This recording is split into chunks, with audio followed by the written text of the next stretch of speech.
අද මම ඔයාලට අරගෙන ආපු නිවස පිළිබඳ විස්තර කියනවා නම් මෙම නිවස පිහිටපු ස්ථානයේ ඉඳලා අතුරුගිරිය ටවුන් එකට මීටර් 600ක් පමණ තමයි තියෙන්නේ. ඒ වගේම හයිවේ එන්ට්‍රන්ස් එකට කිලෝමීටර් 1ක් තියෙන්නේ. ඒ වගේම 170 190 මේන් රෝඩ් එකට මීටර් 200ක පමණ දුරක් තමයි තියෙන්නේ.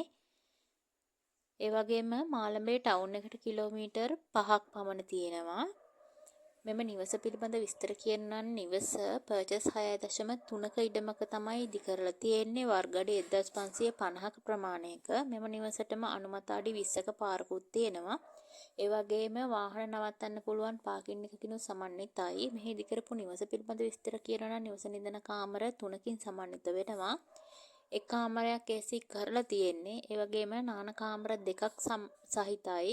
නාන කාමර දෙකටම හොට් වෝටර් සිස්ටම් සම්බන්ධ කරලා තියෙන්නේ. ඒ වගේම සේවක වැසිකිළියකින්ද යුක්ත වෙනවා. සහ living area, dining area, TV lobby එකකින්ද සමන්විතයි. ඒ වගේම ඕපන් කිචන් එකක් සහ මේ කිචන් එක සම්පූර්ණයෙන්ම දවයෙන් නිර්මාණය කරපු පැන්ට්‍රි එකකින් යුක්තයි. රූෆ් ටොප් එකක්, ඒ වගේම ගාඩන් ඒරියා එකකින්ද යුක්ත වෙනවා. නිවස වටා CCTV කැමරා පද්ධති සම්බන්ධ කරලා තියෙන්නේ. ඒ වගේම ඉඩම වටා තාප්පයක් ගහලා රෝලර් ගේට් සම්බන්ධ කරලා තියෙන්නේ. තවදුරටත් විස්තර කියනවා නම් නිරවුල් ඔප්පු සහ සියලුම ලියකියවිලි නිරවුල් තියෙන බව අයිතිකරු සඳහන් කරලා තියෙනවා. මෙහි මිල වශයෙන් අයිතිකරු සඳහන් කරලා තියෙන්නේ මිලියන 32.5ක්.